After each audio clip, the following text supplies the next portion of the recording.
Hi friends. दोस्त नुमा दुश्मन, 3 औरतें 3 कहानियाँ।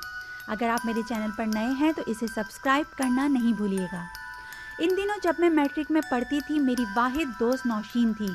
हम दोनों के घर एक ही महल्ले में थे, तभी इकट्ठे स्कूल जाते थे। हमारे स्कूल के सामने ही चंद बैरिक्स बनी हुई थीं जिनमें कैडेट ट्रेनिंग लिया करते थे। स्कूल जाते हुए नौशीन अक्सर इन बैरिक्स की तरफ देखती थी, जिधर से चाको चौबन खूबरू कैडेट कभी वैसे ही और कभी परेड करते नजर आते थे। मेरा ताल्लुक एक खुशहाल घराने से था, जबकि मेरी ये सहेली लोअर मिडिल क्लास से ताल्लुक रखती थी। वो एक कमरे के क्वार्टर में माँ बाप और 6 बहन भाइयों के साथ रहती थी। इसके वालिद बैरिक्स के खानसामा थे, जहाँ इनको रिहाइश, खाना और मेडिकल की सहूलियात हासिल थीं। यूँ इनका गुजारा ठीक हो रहा था। जब हम स्कूल जा रहे थे तो कैडेट की परेड ख़त्म हो रही थी और कैडेट वहां से निकलकर अपने रिहायशी यूनिट्स की तरफ रवां दवां हो जाते थे। इनमें गुलरेज खान भी था, जो निहायत खूबरू, लंबा, तड़ंगा और सुर्ख और सफ़ेद रंगत वाला नौजवान था। नौशीन के वालिद की वजह से वो नौशीन को जानता था, क्योंकि गुलरेज का खाना वही पकाते थे। मेरी सहेली को ये खूबरू कैडेट बहुत पसंद था। इसका जी चाहता था कि वो गुलरेज से बात करे, मगर वो बेनियाजी से हमारे पास से गुजर जाता था। एक दिन अचानक हमारे रास्ते में आ गया तो नौशीन के कहने पर मैंने इसको सलाम किया। इसने चौंक कर मेरी जानिब देखा तो मैंने फ़ौरन कहा, माफ़ कीजिएगा, जान पहचान के लिए ये बहुत ज़रूरी था।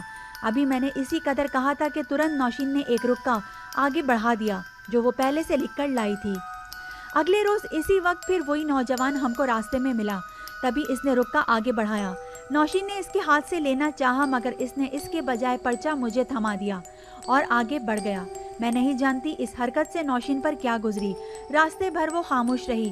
क्लास में आते ही चैं बचैं होने लगी और इसका रवैया मेरे साथ इंतहाई दुरुस्त हो गया। मैं जान गई कि नौशीन इस लड़के को पसंद करती है। छुट्टी के वक्त हमने ये रुक्का खोला तो इसमें दर्ज था, मैं आपका नाम नहीं जानता, मगर नाम जानने और दोस्ती के लिए ये बहुत ज़रूरी था। तभी रुक्का लिखना मुनासिब समझा। और हाँ, मेरा नाम गुलरेज खान है। साथ इसने अपना फ़ोन नंबर भी लिखा था। छुट्टी के बाद जब हम दोबारा इस रास्ते से गुजरे तो वो सामने नजर आ गया। मैं इसकी जानिब से देखे बिना आगे बढ़ गई तो वो हमारे रास्ते में आ गया और कहने लगा, आपने जवाब नहीं दिया। बौखलाहट में सिर्फ इतना ही कह पाई कि फ़ोन पर जवाब दूंगी। इसने सवाल किया, किस वक्त? घबराहट में इसको टालने के लिए कह दिया कि शाम के वक्त। मैंने ये कह तो दिया, मगर नौशीन मेरे पीछे पड़ गई कि फ़ोन करो। जब इसने मुझे मजबूर किया, फिर खुद ही नंबर मिला दिया और फ़ोन मुझे थमा दिया। फ़ोन गुलरेज खान ने ही उठाया था, लेकिन नौशीन के बगैर मुझसे मिलिए। बैरिक्स के करीब ही एक चिल्ड्रन पार्क था, जहां हम रोज़ शाम को मिलने लगे। नौशीन भी साथ होती और कभी मैं छुट्टी का बहाना करके किसी और टाइम पार्क चली जाती ताकि वो साथ ना हो। यूँ हमारी मुलाकातों का सिलसिला चलता रहा।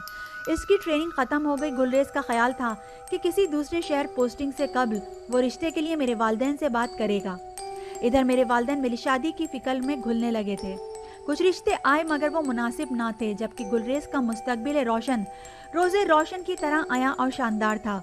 मेरे वालिदैन चाहते थे कि मेरी जल्द अज जल्द शादी हो जाए, क्योंकि अब्बू जान हाई ब्लड प्रेशर के मरीज़ थे।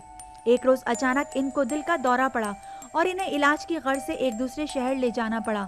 हम सब इतनी जल्दी में वहाँ गए कि मैं गुलरेज को इत्तला भी ना कर सकी। एक माह अब्बू अस्पताल में रहे और इनकी मुकम्मल सेहतियाबी के बाद हम लोग वापस अपने शहर आ गए। आते ही मैंने गुलरेज को फ़ोन किया, मगर वो वहाँ ना था। जिसने फ़ोन उठाया, इसने बताया कि इसकी पोस्टिंग वाह कैंट में हो गई है। मैंने इसका बहुत इंतज़ार किया, मगर इसने फ़ोन ना किया और ना ही कोई ख़त लिखा। इन्हीं दिनों नौशीन की शादी हो गई और वो खारियाँ से रावलपिंडी चली गई। मैं अकेली ही रह गई। अब दिल का हाल भी किससे कहती, इसके सवाल मेरी और कोई दोस्त भी ना थी। अब्बू ने मेरी शादी करना चाही, मगर मैंने इनकार कर दिया, क्योंकि मुझे गुलरेज का इंतज़ार था। यूं ही इसकी यादों में 2 साल गुजर गए। तालीम मुकम्मल करने के बाद मैंने लेक्चररशिप कर ली। भाई अपने कामों में मसरूफ़ हो गए। वालिद साहब फौत हुए तो वालदा ये सदमा बर्दाश्त ना कर सकी और वो भी 1 साल बाद अपने खालिक हकीकी से जा मिली। फिर यक के बाद दीगरे भाइयों की शादियां हो गईं और मेरी ट्रांसफ़र मरी हो गई, जहां मैं हॉस्टल में रहती थी। माहो साल पर लगाकर उड़ते चले गए। मैं जब भी बीते दिनों को याद करती तो आंसू निकल पड़ते और मैं गुजरते वक्त को मुट्ठी में बंद करने की कोशिश करती, मगर लम्हे सरसराती रेत की तरह जिंदगी के रोज़ो शब से निकलते चले गए। यूं 10-12 साल और बीत गए। इन्हीं दिनों हमारे स्कूल ने आर्मी के एक फंक्शन में शमूलियत की। वहाँ अचानक ही मुझे गुलरेज खान नजर आए। अब वो पहले जैसे गुलरेज खान ना रहे थे, ना ही इनमें लड़कों जैसा खलंडरपन था, वो शोखी भी ना थी जो कैडेट लोगों का खासा होती है। अब वो एक संजीदा ऑफिसर थे और कनपट्टियों पर सफ़ेद बाल झिलमिला रहे थे। जब इनकी नज़र मुझ पर पड़ी, फौरन हाल से निकल पड़े। मैं भी इनके पीछे गई और इनको रास्ते में जा लिया। गुलरेज खान, तुम कहाँ चले गए थे? मैंने तुम्हारा बहुत इंतज़ार किया।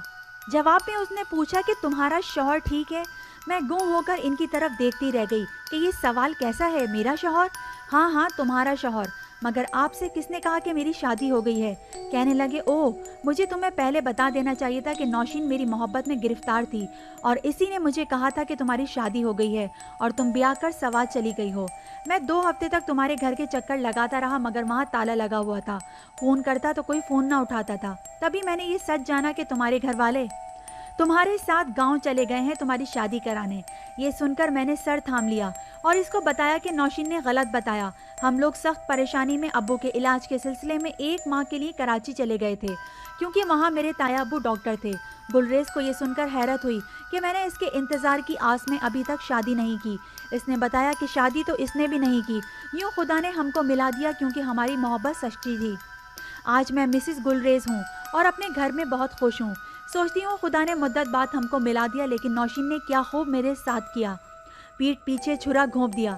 हालांकि वो मेरी गहरी सहेली थी। तकरीबन साल पहले इत्तला मिली कि नौशीन सरतान के मर्ज में मुब्तला होकर चल बसी है। मैंने भी इसका बुरा नहीं चाहा था, इसे बद्दुआ तक ना दी थी, मगर सच है कि खुदा की लाठी बेआवाज़ होती है। अगर आपको मेरी स्टोरी पसंद आई है तो इसे लाइक करना और मेरे चैनल को सब्सक्राइब करना नहीं भूलिएगा। Thank you.